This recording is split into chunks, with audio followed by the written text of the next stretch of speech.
friends.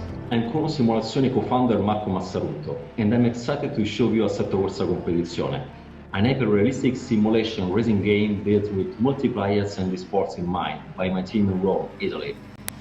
As everyone gets seated joining us here on the stream, I wanted to give you a view of what you will be seeing.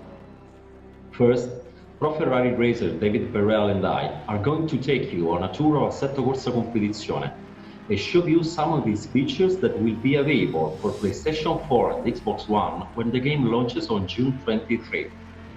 After a review of the game, we have a quick overview of what our friends at SRO Motorsports Group have been up in the world of esports, creating game-changing virtual programs like the GT Rivals Esports Invitational. Following that, we will transition into a question and answer discussion with David and some friends of ours, moderated by journalist Imad Khan. Please relax and get cozy, and we'll begin now.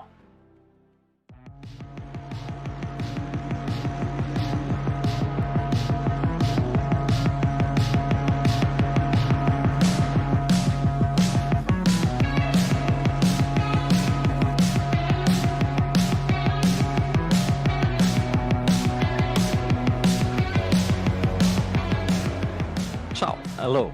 Welcome! Thank you for joining us on this exciting journey with Assetto Corsa Competizione. The game is preparing for launch on PS4 and Xbox One on June 23, and we are excited to be joined by Davide Preview, a longtime friend, professional race driver and competitor in SRO America's Assetto Corsa Competizione GT Rivals Esports Invitational. David and I are going to take you on an exclusive drive in Assetto Corsa Competizione to show how the game offers a new level of luxury sim racing that will be used by pros, coaches and fans, evolving the sport car racing landscape.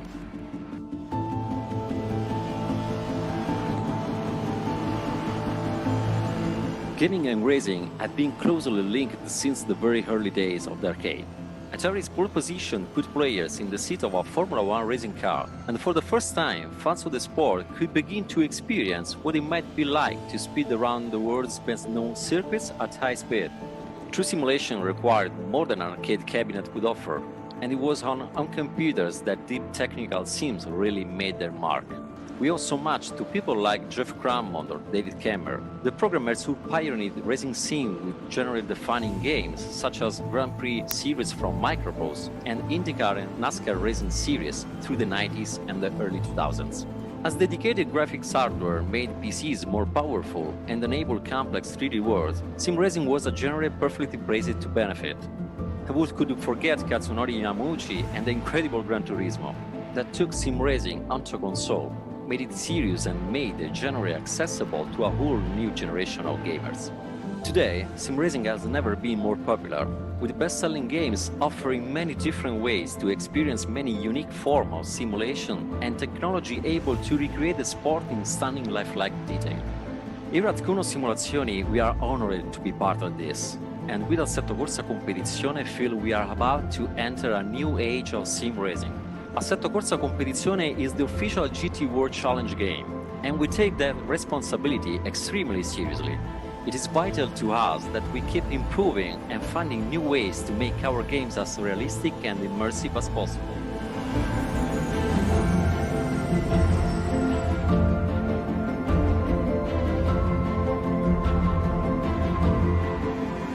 That's why I use the laser scan technology and work closely with car manufacturers and racing teams to ensure that not only are the tracks and cars authentic down in terms of visual details, but that even the driving and racing experience match the real thing.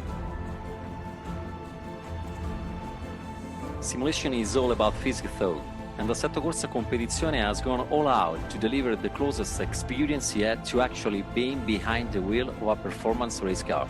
With Assetto Corsa Competizione, we push the improvement of our physics engine even further, especially in the fields of aerodynamics and tire model, thanks also to the aeromap data from wind tunnel tests and computational fluid dynamic data. This results in much more precise aerodynamic effects and a better driving feeling. The tire model has been evolved thanks to a strong partnership with Pirelli that allows the tire model to precisely simulate the tire grip behavior, water draining in case of wet conditions, and other events like wear, raining, blistering of the tire surface and compound. The temp simulations is so advanced that in Assetto Corsa Competizione, the brake stamps also affect the tires, giving the users a full set of feeling and handling information, also displayed through the tire app, which is always visible in-game. It's also important to us that everyone can enjoy Assetto Corsa Competizione regardless of their game setup. Of course, the simulation experience is best when played with specialist controls, but we wanted to be sure that even those with just a gamepad can get a taste for serious racing. And for those who want the full Assetto Corsa Competizione experience, the game supports whatever combination of peripherals you can imagine, from a simple wheel and pedals combo to a fully custom cockpit with multiple surround monitors. It's this level of detail that makes sim racing and Assetto Corsa Competizione uniquely placed to keep sport fans happy during the world's ongoing lockdown. Sims are now so close to the real thing that actual pro drivers can face each other on virtual tracks and use the same skills they would need in a physical race.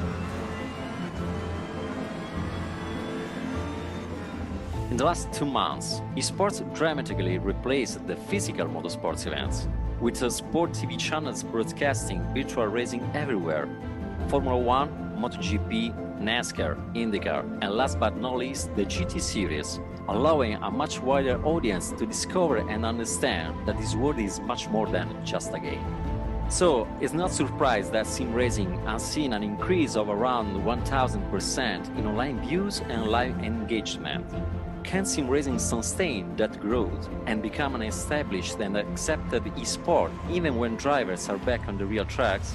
At Kuno Simulazioni, of course we think the answer is yes.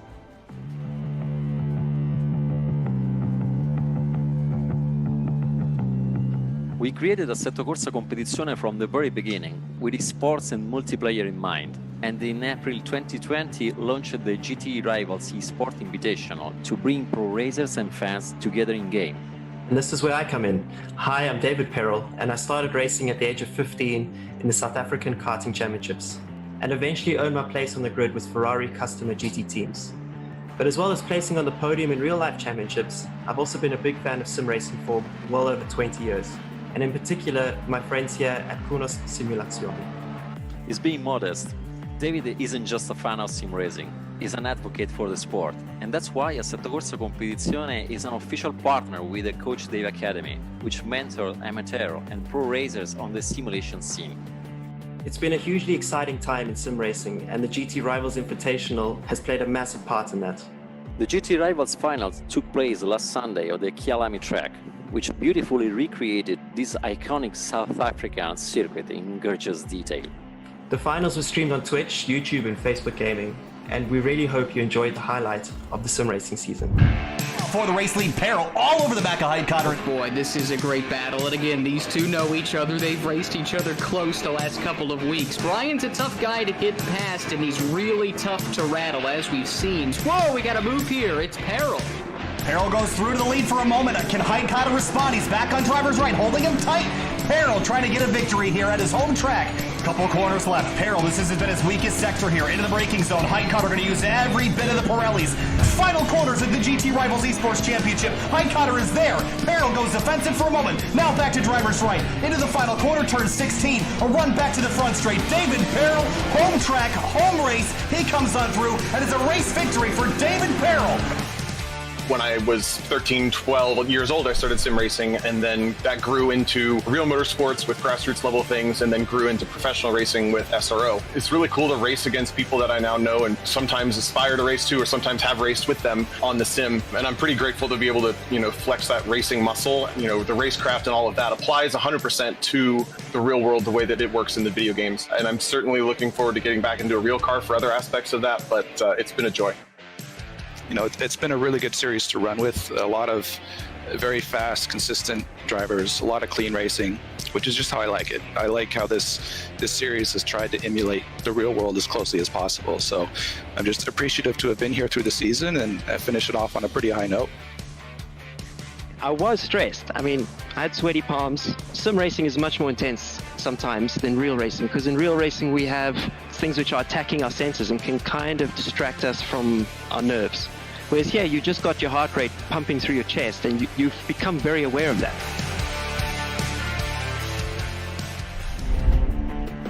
So David, you've raced in real life and in sim. What's the appeal for you?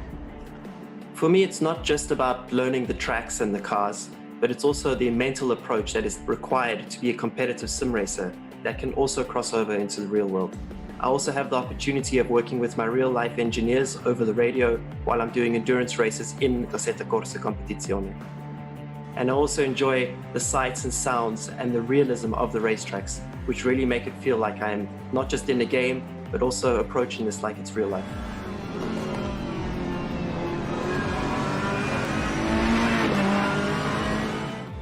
What's been the reaction from fans to these new virtual tournaments?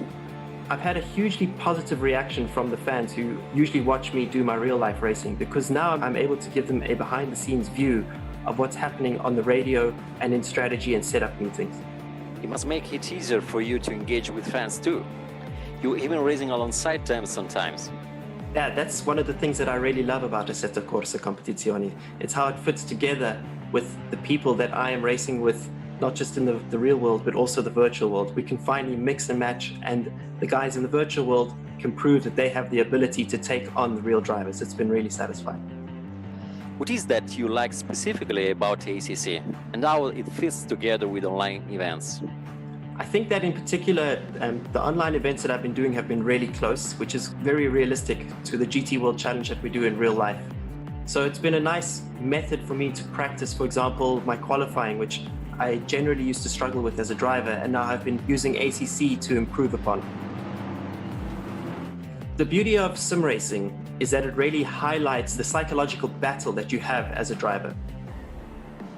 When we are in the real car, there's a lot of physical forces. So we have the force of the car and the heat and the G-forces that are distracting us from what's happening internally. But when we are sitting in a simulator and we're under pressure, all we feel is our heart rate going through the roof. We start to perspire, we start to sweat, and it allows you, especially as a real racing driver, the opportunity to analyze how you are reacting to a specific moment of pressure and what parts of your body are starting to tense up. The beauty of ACC is that every week I'm doing multiple online events at a very high level, which is allowing me to gain a greater understanding of how I react as a driver when I'm under pressure. So it's not just about going fast, it's not just about trying to win a race. It's about unpacking how I am behaving when I get into those situations and when I have those opportunities to overtake someone, to try and get a pole position, to try go for a race win. And I can take those learnings and deep understanding of myself to the real world to improve as a real racing driver.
Hello, everyone.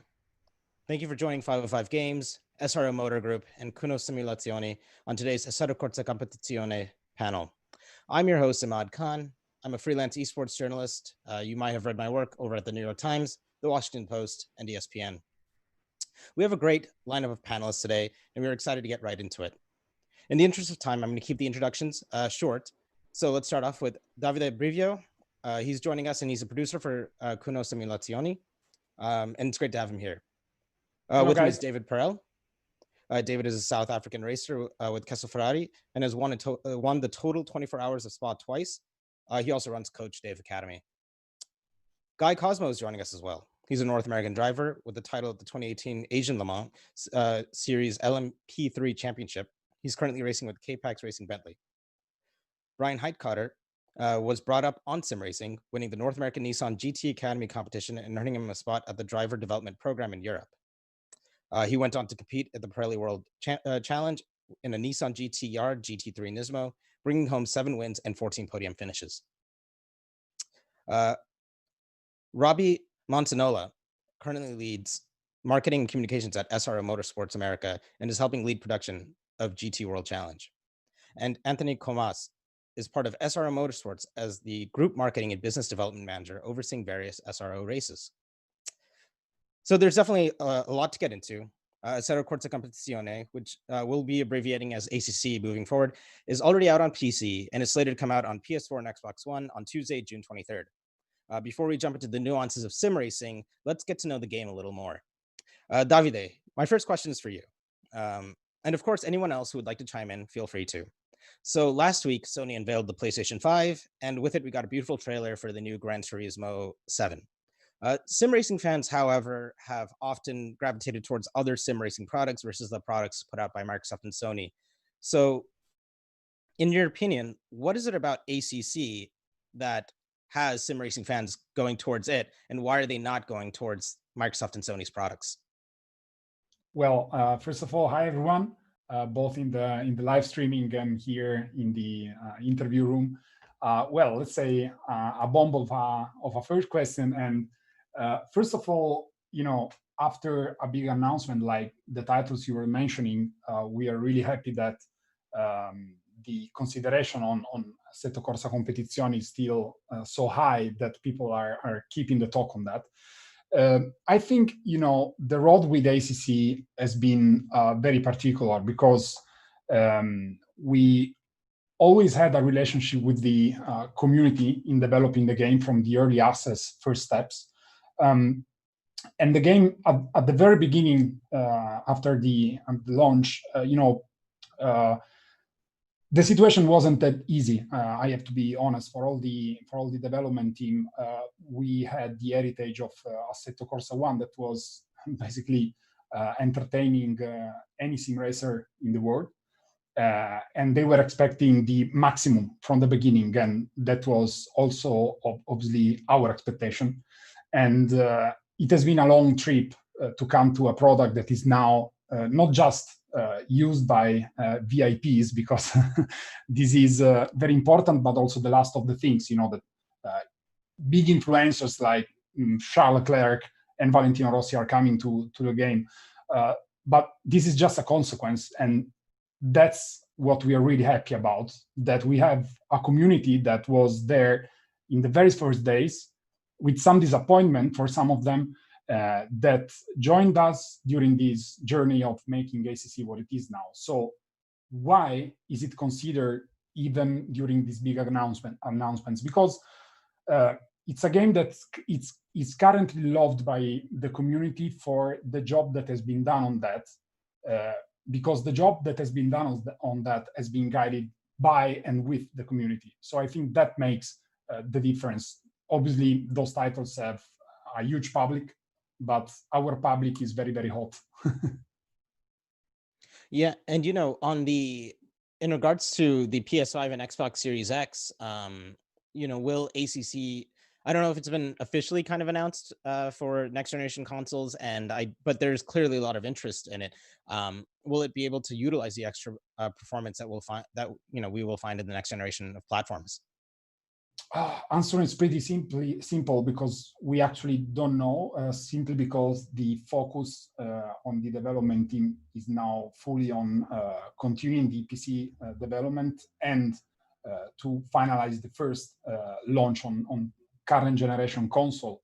And we obviously need to observe the focus that we will get, the feedback that we will get from the very first days and weeks, to firstly continue to improve the product for PC gamers, start to, let's say, follow the feedback that we get on current generation console, and then maybe we can think about evaluating what's next. But we really have to focus on the present.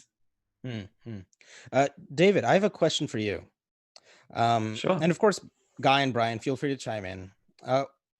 Why I've noticed this odd phenomenon. This is an article I'm about to pitch over to the New York Times as well. But why is it that sim racers tend to perform better than real life racers when thrown into a sim racing environment?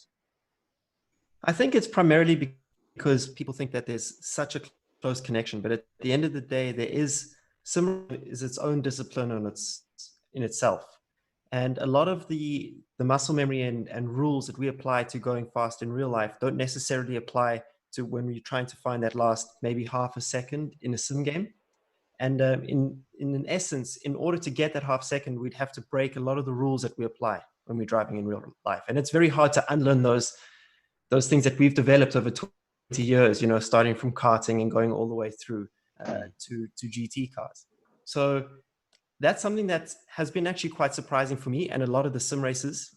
Even looking at the most recent 24-hour Le Mans event, I was looking at the lap times, and even the best drivers in the world couldn't come close to the lap times of the sim drivers. So it's something that I want to actually chat to the real drivers about to understand their opinion of that as well. But my opinion is that I think we need to start to see sim racing as a standalone discipline that deserves the respect of the drivers who are putting in so much effort and excelling in that discipline itself. Guy and Bryan?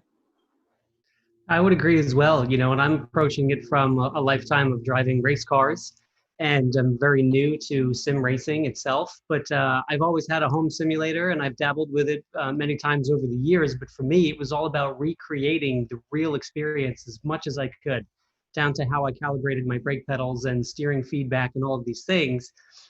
But once I started to compete, which was only due to this pandemic and the efforts that the SRO series has put together to keep us drivers active, keep our fans engaged, all of a sudden I was exposed to a completely new world. And I really wish I had met David 2 months ago to help me make that transition, because it was very difficult for me to find that extra speed.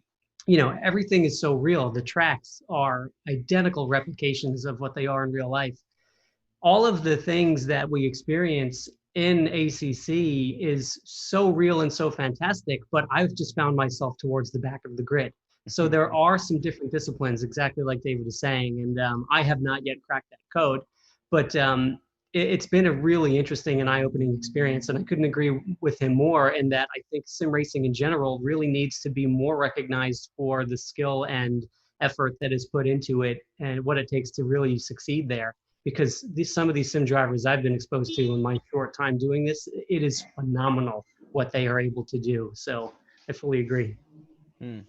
Yeah, from my perspective, having come from sim racing and then jumping into real cars, I think one of the things that I've seen a lot is that people who grew up or people who have a lot of racing experience in real cars, they have the seat of the pants feel for the car, which is a huge thing that we're missing in sim racing. And for me, I didn't have that for a long time. And so when I jumped into a real car, suddenly I had this extra ability to sense what was going on with the car. And so I think sim racing actually it trains you in a different way. For racing a car, you have to depend on your other senses more. You have to depend on your vision more. You have to depend on what you feel through the force feedback steering more. And, missing that seat of the pants feel means that you're kind of missing something that's a little bit integral to the experience of driving a car exactly at the limit, lap after lap after lap. And so I think that's one thing that experienced sim racers are very good at, is they're excellent at being consistently very, very fast without the seat of the pants feel from the car.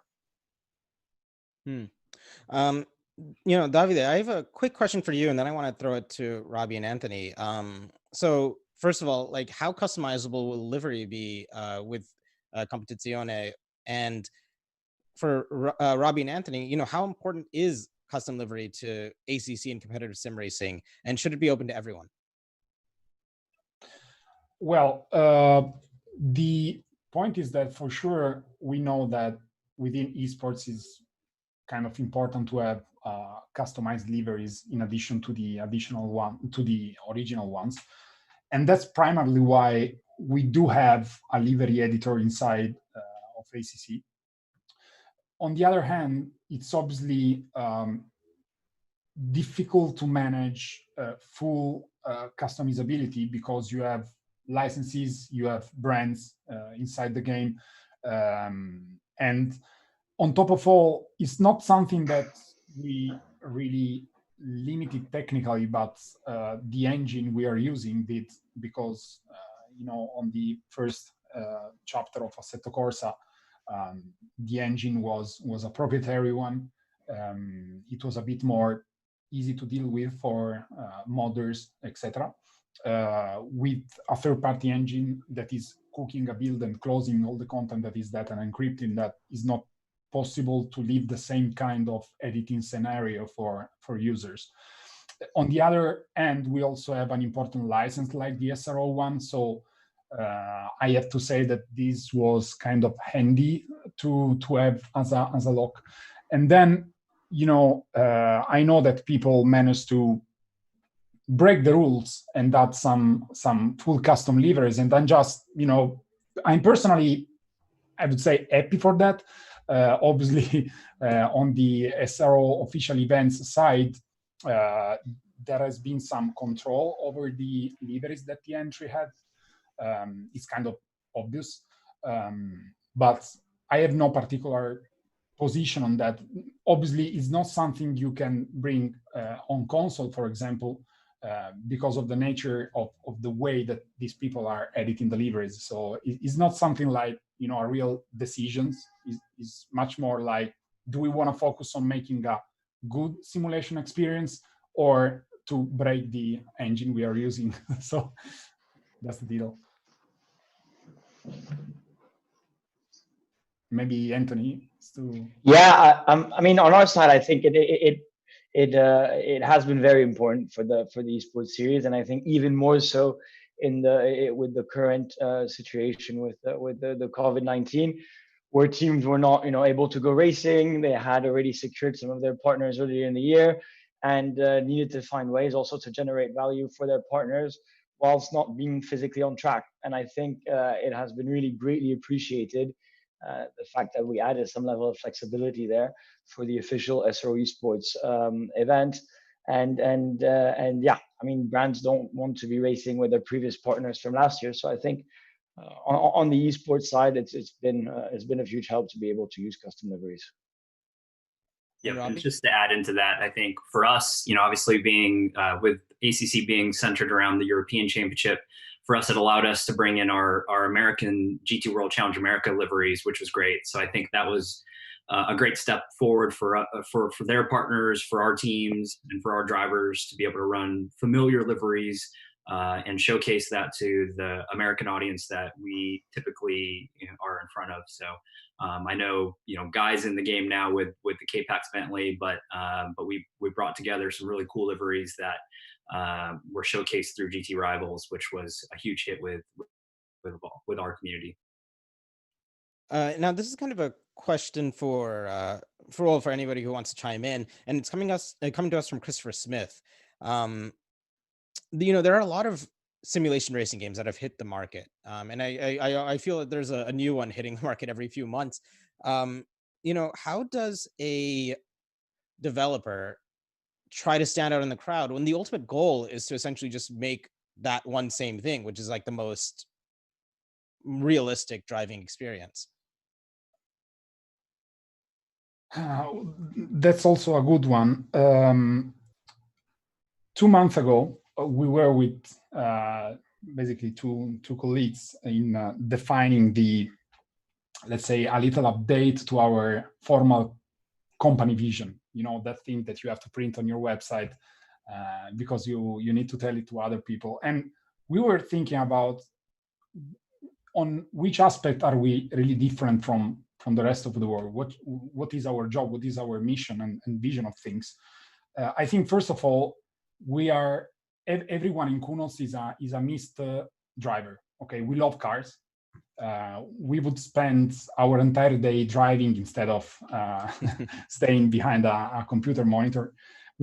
Most of us have track experience, and anytime we work on something in the products and softwares we develop, we do it with this mentality. Okay, So not just gameplay, but the overall experience and thrill that you get behind a virtual wheel for us is very important. So there are some things in Kunos that are not tolerable at all, like, for example, limiting anything or any decision that ends up dealing with the feedback that you get from driving. Then there are several other aspects. So the technical skills of our developers are really high. We are, let's say, a moderately small but very dedicated and talented team. And I'm not talking about myself, but about programmers, graphic designers, and content creators inside the game. We have a very good R&D department with people that know perfectly how to deal with real car data. So we are not there inventing numbers or making the magic. We are, in theory, just applying what's coming in terms of info from the real world into the simulation.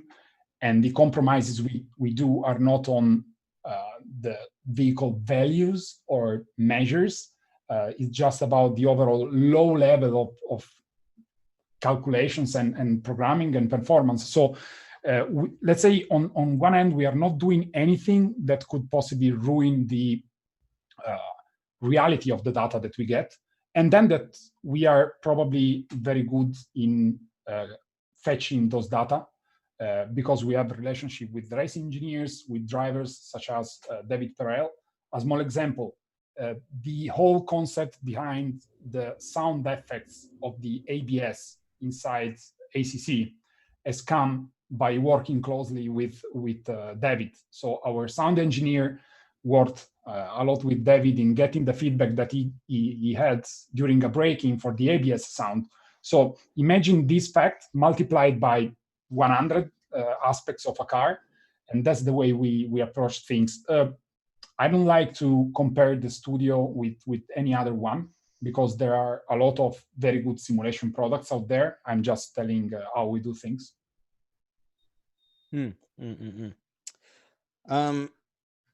Bryan, as somebody who's been playing sims all of his life, and with sim racing's increase in popularity, some claim that manufacturers have pushed certain cars to get more airtime. There have been accusations of it that internal balancing of vehicles have been swayed to favor a particular brand. To what extent do you feel this is true within the community, or do you think this is kind of overblown? And if this, why does this perception exist if it's not true? That's a good question. I actually have no idea. To be honest with you, I took a little bit of a break or a hiatus from sim racing, and I just got back into it earlier this year. So I don't really know how to answer that question. I know even in real life racing, I always kind of tended to stay away from the politics side of it. And I was just focused on driving the car the best that I could and let the chips fall. Should I throw this over to David or David, do you have any thoughts on this? Yeah, I can comment on BOP all day long because I come from the real thing where this conversation is consistent. So the thing is that you're never going to have an equal level of performance for all the cars at every racetrack in a simulator or in real life. It's just not possible. There's always going to be variables or characteristics that a certain car suits a certain track. Sometimes you'll see, for example, that cars will get a faster lap time or one specific car, compared to the rest of the grid. But it could be that through the race, their tire life is not as good. Or they're not as good at following other cars. So if they get a bad start and they can't slipstream other cars and get past. The BOP discussion will be never ending. And I don't think Kunos or the SRO will ever be able to satisfy everyone when it comes to that. I know that, from my side even, I've been critical of any time I've raced a car and didn't do well, I first blame the BOP before blaming my driving. But I think it's worth looking at both sides. At the end of the day, certain tracks suit certain cars. That's unavoidable due to the characteristics. And at some point, you're going to get to a track where you can choose where the car that you are driving is going to have a good BOP, so to speak. Are there solutions around that? Perhaps, but I don't think that adds to the realism. I like the system that Kunos is using to set the BOP for the cars around the tracks. And I think that maps very realistically to what we experience in real life. So it's a discussion that will never die.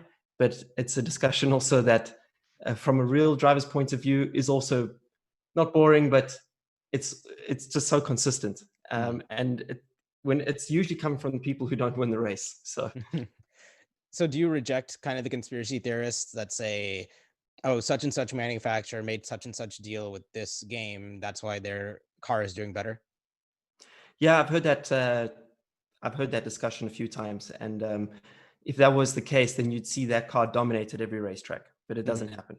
They tend to do well at one racetrack, and then if you look back in the history of the game and the lap times that have been achieved by that car at that track, if you put a top sim driver in it, they usually are able to exploit it to the level that is done at a serious event like the SRO or GT Rivals races.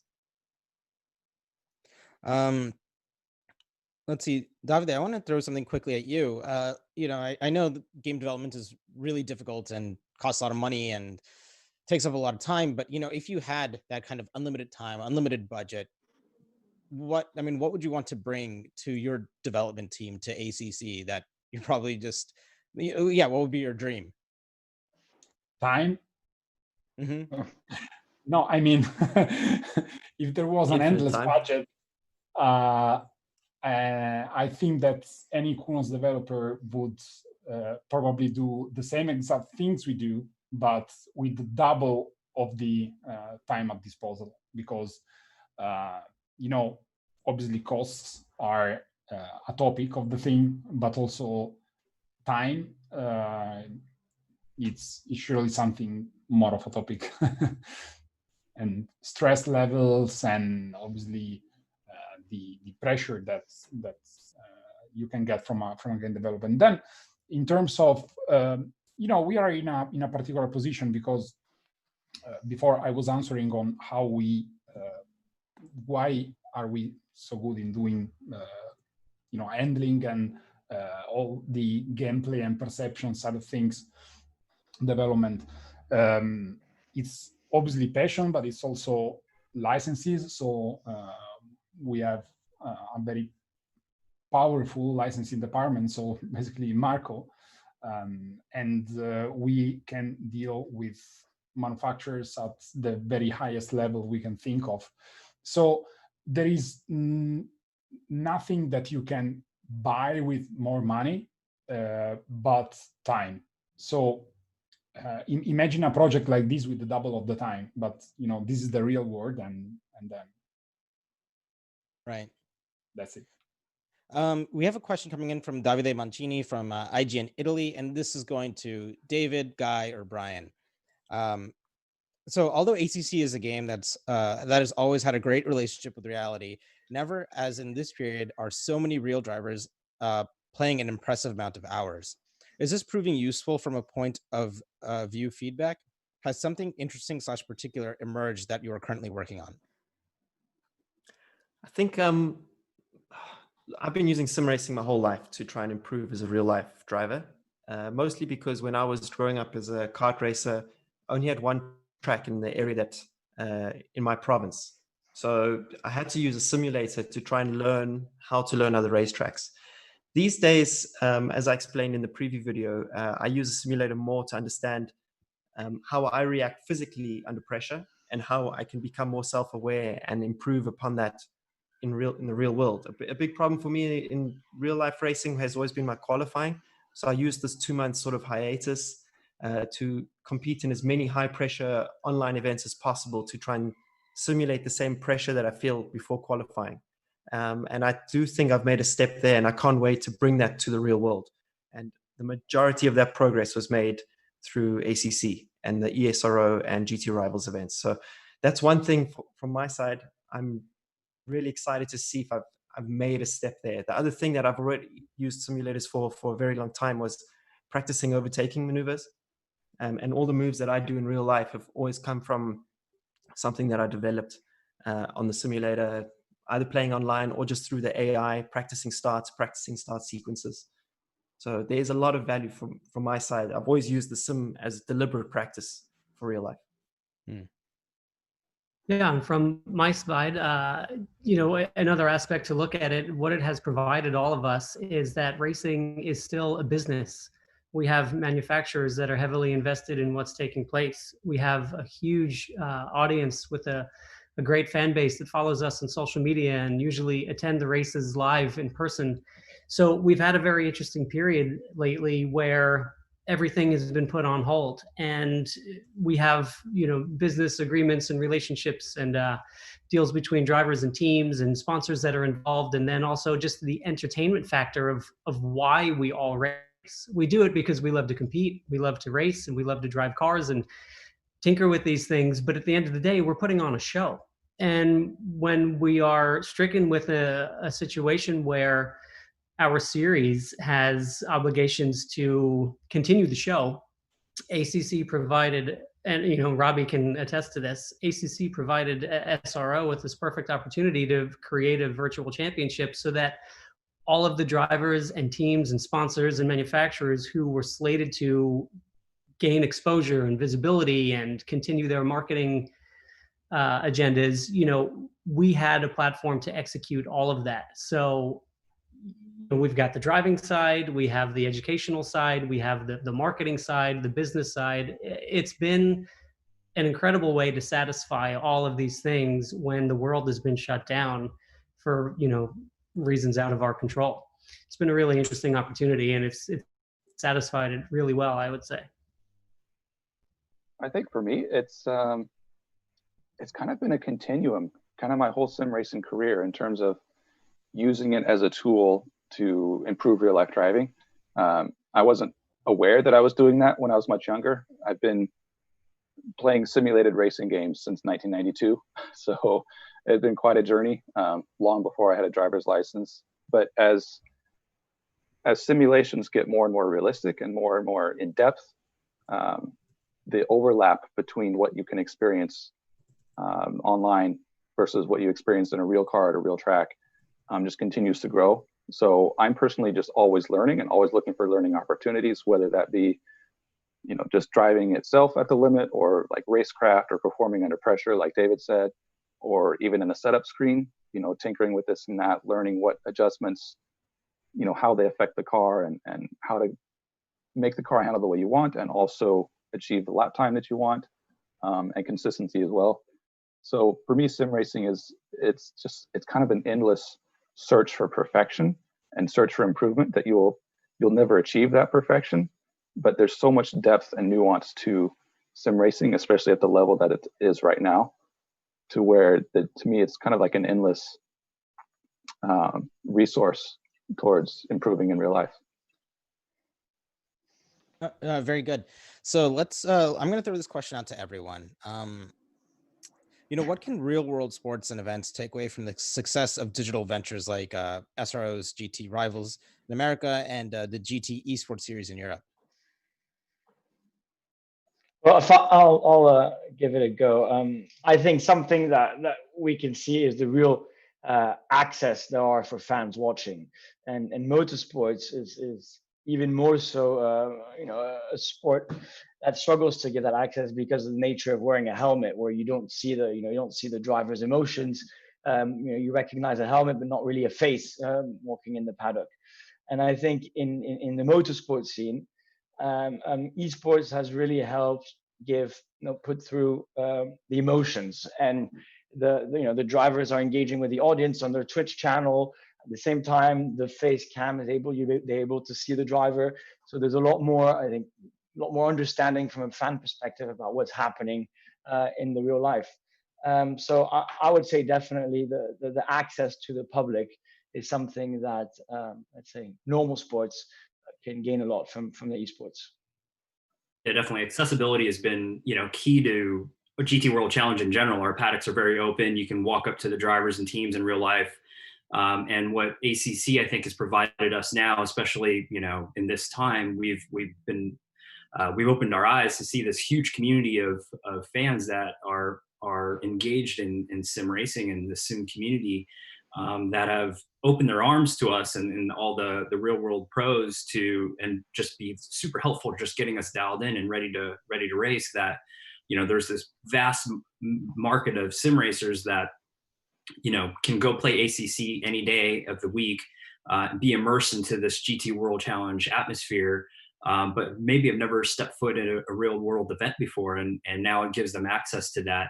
And then bringing in, the pros to co-racing during these last few months have been great to just shine a spotlight on that and add that extra layer of support that sim racing may have needed to continue to move forward and become more mainstream as an esport, as in other titles have been on the, like the League of Legends or, Overwatch and those types of tournaments. So I think this has really helped motorsports come out of its shell in terms of sim racing and give us another complementing platform to real world racing that we can now look to and engage with more and just be a fun project that drivers, teams, manufacturers, partners, and everyone could be involved with to further the sport, both in the real world as well as the sim side of things.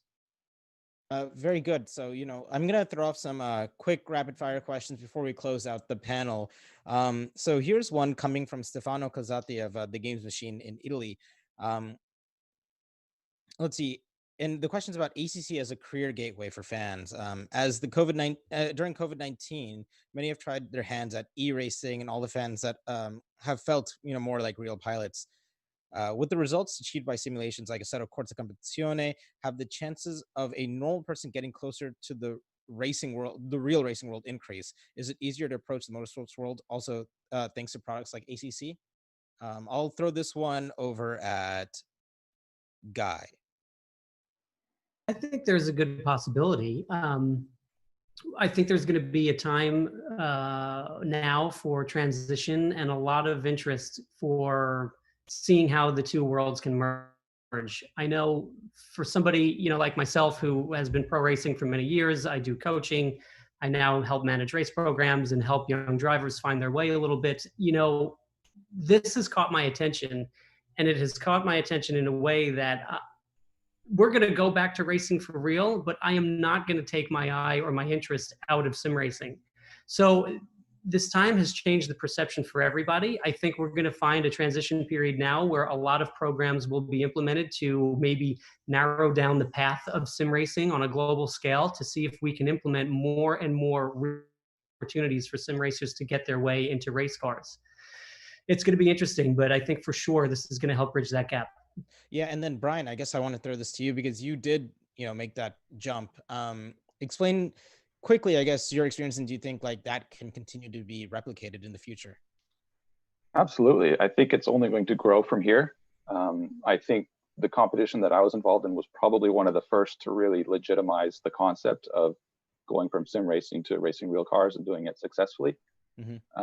And I think it's only going to grow. I mean, since then, that was 9 years ago, sim racing has just grown exponentially, both in terms of volume, but also the level of competition, especially. And so I think we're just going to see more of those opportunities going forward, especially from the marketing side. There's so much more marketing involved in sim racing now than there was 10, 15 years ago.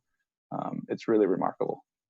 So yeah, I think just going forward, we're just going to see more and more opportunities pop up, everywhere. Let's see, Robbie and Anthony. This question comes from Josh Sutil from Motorsport. Are you confident that like esports and sim racing will be able to maintain its momentum after real life racing resumes? Yeah, I would say so. And I think that, that actually the heavy involvement of real life drivers in sim racing across the last couple of months has kind of legitimized sim racing to kind of wider audience. And I think that's going to lead to, more people who would not have contemplated getting themselves a rig before, say, actually, this looks great. All types of, the top drivers are getting involved. Why don't I give it a chance? So, obviously we've seen, unprecedented coverage over the last couple of months. But I really don't think it's, it's just going to go down. For sure, maybe we are at a peak, but it's not going to plateau. And I think sim racing in general can only get more popular as the technology makes it closer to the reality throughout the year. So I don't see it fall off a cliff at all. Yeah, definitely. I think, one thing that we'll take a look at too is, as David mentioned earlier in the conversation, is we really need to shine a spotlight on the sim racing community itself and treat it as its own. So I think we need to also look at that and how do we then continue on with championships that focus on the sim racers, but then also have some real world drivers come in and be invited guests to keep the exposure level high as well. So I think that's there is a big future of sim racing. We've only kind of scratched the surface, and Anthony and I will go to work and try to make a great experience for both the sim racing and the real world community to kind of blend those two together and have a esports offering globally that does ACC its justice of Kuno's making a fantastic sim platform for us to compete on. Cool. And then let's we have a quick question from, actually, let's make this the final question. Or no, hold on 1 second. Yeah. So let's make this the final question then. This is from Fabrizio Bianchini from GameSource. And it involves the difference in game physics between the PC and console versions. From the point of view of game physics, with porting to consoles, can we expect the same reaction and same dynamics of the vehicle that we currently have on the PC counterpart? Or did the reduced performance of the consoles require the team over at ACC to iron out something in this regard? He's referring to a particular type of tire grip pattern, the reaction based on the slightest tweak applied to the tuning menu, and so on. Those things remain all the same, fortunately. So the work that has been done on the console version is a graphics optimization that started from 3D models, polygons down to effects, and the physics will be fortunately the same. So that is our primary aim, to bring the same exact experience from PC to console. Obviously, the graphics engine and the overall product are modern and heavy for a PC, so you can expect that there has been a graphics tweaking on the console side things. I've personally also tested and played the game, so I have to say that I'm not set at all for results, because it's pretty enjoyable. There will be a car amount limitation, so to 20 cars, both in single and multiplayer. That again is a compromise, but a needed one, and I think it's acceptable, let's say. Also because the most of the SRO esports event starts with 50 drivers and end up with 26 or something because of damages, DNF or anything. And then there will be a performance improvement from the base PS4 and Xbox One to the PS4 Pro and the Xbox One X. So while the baseline consoles would be respectively 1080p on PS4 and 900p on Xbox One, on the Pro versions, they will be both up to 4K and natively 4K on Xbox One X. And some graphics elements will be tweaked above. So, for example, view distances, particle effects, etc., will be better in the Pro and the X versions of the consoles.